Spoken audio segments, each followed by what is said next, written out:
हिमाचल प्रदेश विधानसभा चुनावों का ऐलान होने वाला है।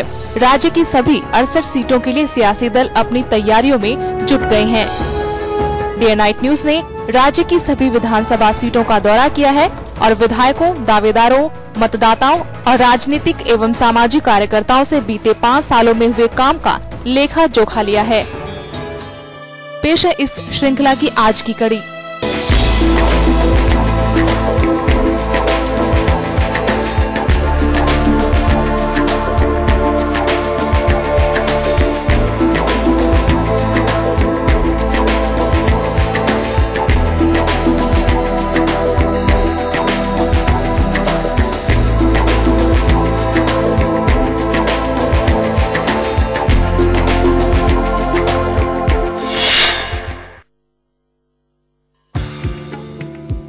हिमाचल का ऐतिहासिक शहर चंबा।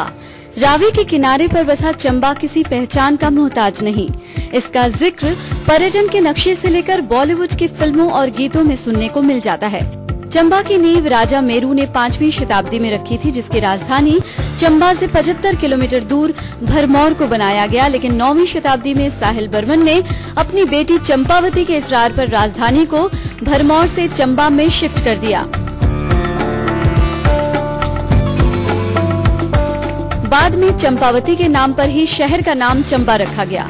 चंबा में वैसे तो बहुत सी चीजें ऐतिहासिक हैं, लेकिन इसे खासकर मंदिरों, पहाड़ी पेंटिंग्स, रुमाल कला, चंबा चप्पलों और विश्व प्रसिद्ध चौगान के लिए जाना जाता है।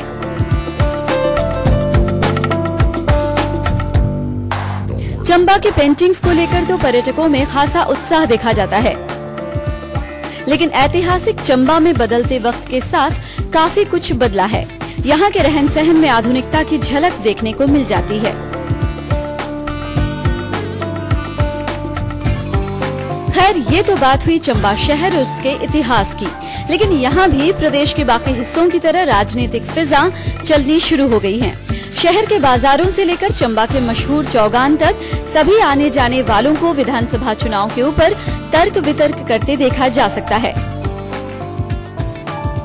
चंबा के बस स्टैंड पर बसों के इंतजार में खड़े लोग भी किसे टिकट मिलेगा या किसका टिकट कटेगा के बारे में बात करते सुने जा सकते हैं।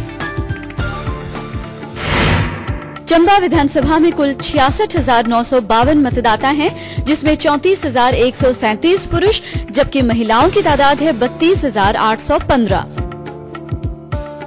चंबा विधानसभा को कांग्रेस का गढ़ कह सकते हैं, क्योंकि साल 1977, 1990 और 2007 को छोड़ दें तो यहाँ कांग्रेस का ही परचम लहराया है। चंबा में साल 1993 से लेकर साल 2007 तक कांग्रेसी विधायक हर्ष महाजन का एक छत्र राज रहा। लेकिन साल 2007 में किन्हीं वजहों से हर्ष महाजन ने चुनाव नहीं लड़ा, जिसके बाद उनकी जगह पवन नैयर को टिकट दे दिया गया। पवन नैयर का मुकाबला बीजेपी के बीके चौहान से था, लेकिन नैयर बीके चौहान से हार गए। चौहान ने नायर को 8,657 मतों के अंतर से पराजित किया। बीके चौहान को 26,705 वोट मिले, जबकि पवन नायर को 18,048 मत हासिल हुए। चंबा विधानसभा कांगड़ा लोकसभा क्षेत्र के अंतर्गत आती है।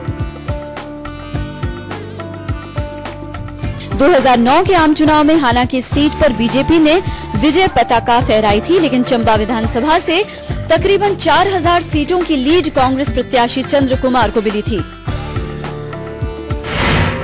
बीजेपी प्रत्याशी डॉक्टर राजन सुशांत को चंबा विधानसभा से 14,998 वोट मिले थे, जबकि कांग्रेस उम्मीदवार चंद्र कुमार को 18,024 मत हासिल हुए थे। आपको बता दें कि आम चुनाव प्रदेश विधानसभा चुनाव के 2 साल बाद हुए थे, लेकिन बीजेपी की इस सीट से कांग्रेस को लीड मिलना कहीं न कहीं आने वाले चुनावों में बीजेपी के लिए खतरे की घंटी भी बजा रहा है। अब बात चंबा विधानसभा में बीते 4.5 सालों में हुए कामों की करते हैं। विकास कार्यों का जायजा लेने के लिए हमने सबसे पहले रुख किया चंबा से बीजेपी विधायक बालकृष्ण चौहान का। चौहान के मुताबिक चंबा में पानी की भारी किल्लत है, लिहाजा 4.5 सालों में उन्होंने हलके के ज्यादातर इलाकों में पानी पहुंचाने का काम किया। बकौल चौहान उन्होंने न सिर्फ गांवों के लिए बल्कि व्यक्ति विशेष के कहने पर भी हैंड पंप लगाए। इसके अलावा सीवरेज समस्या हल निकालने में चौहान ने खुद को कामयाब बताया।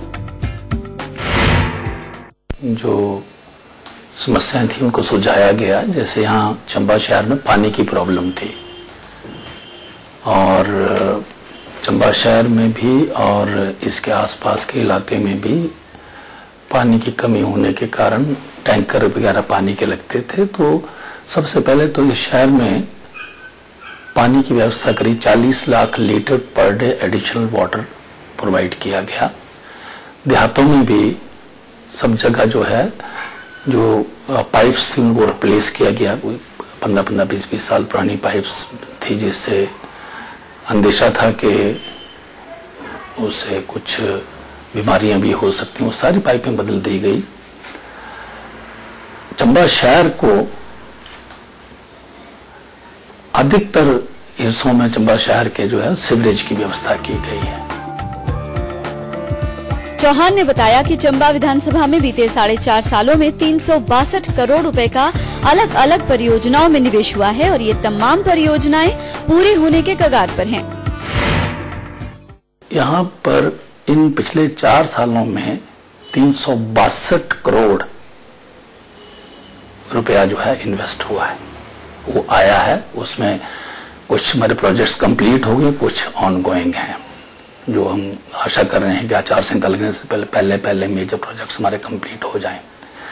तो ये लगभग 4 सालों में 90 करोड़ के करीब जो है इसमें एवरेज इन्वेस्टमेंट जो है इस कंस्टिट्यूएंसी में हुई है, जो अभूतपूर्व। इससे पहले इतना पैसा चंबा में विकास के लिए कभी नहीं आया।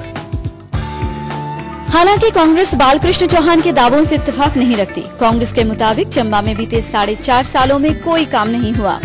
पिछली विधानसभा में चौहान के हाथों पराजित हुए पवन नैयर के मुताबिक प्रदेश सरकार ने सिर्फ शिलान्यास करने पर जोर दिया। नैयर की माने तो जिन भी सड़कों का चौहान ने उद्घाटन किया वो सभी कांग्रेस के शासन की बनी हुई है। धूमल साहब ने जब चीफ मिनिस्टर बने तो इन्होंने ये अनाउंस किया था कि हम शिलान्यास सिर्फ उन कामों को करेंगे जिनका काम हो जाए। परंतु चंबा में जब धूमल साहब ने 3-4 दौरे लगाए और जितने भी शिलान्यास किए इन्होंने, आज तक उनका काम भी शुरू नहीं हुआ। चंबा ये साथ में एरिया लगता हमारा, चंबा मुगला सीवरेज स्कीम का इन्होंने उद्घाटन किया, आज तक काम ठप है। वाटर सप्लाई स्कीम का उद्घाटन किया, बाटू टीप का, वो भी ऐसे पड़ा हुआ है। अभी इन्होंने सरू में किया, वो भी ऐसे पड़ा, मतलब एक भी काम आज तक इन्होंने शुरू नहीं किया। रही सड़कों की बात, जितने भी सड़कों के काम है वो कांग्रेस के टाइम में लगे हुए हैं। जितनी प्रधानमंत्री रोजगार योजना जितनी भी है, इन्होंने एक भी डीपीआर नहीं बनाई आज तक। बड़ी हैरानी की बात है। मैंने एक्सिस पीडब्ल्यूडी से पूछा था तो इन्होंने कोई नहीं, हालांकि पैसा देना सेंट्रल गवर्नमेंट ने, फिर भी इन्होंने एक भी ना डीपीआर बनी और ना एक कोई सड़क बनी। आप चौहान साहब से पूछ लिए कि इन्होंने कौन सी नई सड़क का काम किया। जितनी भी रोड बनी है सारी ये कांग्रेस टाइम की है। यही नहीं, स्कूल खोले जाने और उसमें सुविधा मुहैया कराने के दावों को भी पवन नैयर चुनौती देते हैं। उनके मुताबिक भाजपा ने अपने कार्यकाल के दौरान चंबा विधानसभा में न तो स्कूल खोले और न ही उनमें सुविधाएं मुहैया करवाई। ये कह रहे स्कूल की बात, इन्होंने 2 प्राइमरी स्कूल खोले सर 5 साल में, वो भी ईजीएस स्कूल जो कांग्रेस ने खोले होते उनको बंद करके उनकी जगह इन्होंने प्राइमरी स्कूल दिए। कोई हाई स्कूल नहीं, कोई मिडिल स्कूल नहीं, कोई +2 स्कूल नहीं। 5 साल में कोई भी इन्होंने स्कूल नहीं दिया। चंबा में ना कोई इंजीनियरिंग कॉलेज, ना कोई मेडिकल कॉलेज। और ये जितनी भी अगर ये यूपीए सरकार का पैसा हो, ये तो सरकार इनको तनख्वाह देने की इनको पड़ जाएगी एम्प्लॉयज को। ये जितने भी पैसे हैं सारे ये सेंट्रल गवर्नमेंट के उसमें चले हुए हैं। इंजीनियरिंग कॉलेज, मेडिकल कॉलेज, बाकी टनल के लिए दिए इन्होंने 1650 करोड़ रुपया सेंट्रल गवर्नमेंट ने। तो ये चंबा में कॉलेज तो क्या इन्होंने एक प्राइमरी स्कूल, एक मिडिल स्कूल नहीं खोला, तो कॉलेज क्या खोले इन्होंने। खैर, ये तो बात हुई सियासी दलों और उनके नेताओं की। जनता के मुताबिक सड़कें नहीं बनी, पानी की समस्या जस की तस है।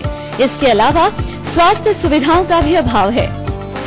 एक बार हमारी रोड की मांग है वो जल्दी से जल्दी होना चाहिए, क्योंकि सही से ब्लॉक तक एक रोड से टूटा हुई पंचायती है, उसके लिए जल्दी से जल्दी रोड पर पहुंचना चाहिए। क्योंकि लोगों को बाहर पीठ भर ढोना पड़ता है, वहाँ पर बीमार होते हैं लोग, उनको पीठ भर थल्ले पहुँच जाते। कई बार रास्ते में खत्म हो गए हैं। काफी सारा विकास कराया है, कई सड़कों का उद्घाटन किया है, स्कूलों को अपग्रेड कराया और स्कूलों की कई वैकेंसियों को भरा है।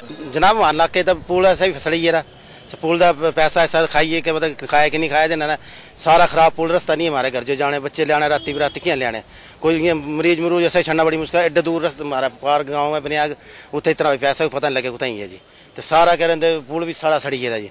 उन्होंने मतलब काफ़ी चंबा में विकास किया है, सड़कों का काम भी करवाया है, बाकी और भी मतलब कई सारे काम जो है उन्होंने करवाए हैं। रोड की भी सर रोड पहुंचा दिए हैं, मतलब उद्घाटन वगैरह भी हुए हैं और बसें सही टाइम पर नहीं चल रही है। चंबा विधानसभा सीट कांग्रेस और बीजेपी के लिए हमेशा से नाक सवाल रही है, लेकिन यहाँ बाजी ज्यादातर कांग्रेस के नाम रही है। इस बार भी मुकाबला कांग्रेस और बीजेपी के बीच होने की उम्मीद है। बाजी किसके हाथ लगेगी ये तो पता नहीं, लेकिन चंबा और इसके आसपास के इलाके आने वाली ऐतिहासिक चुनावी लड़ाई के लिए तैयार होने शुरू हो गए हैं।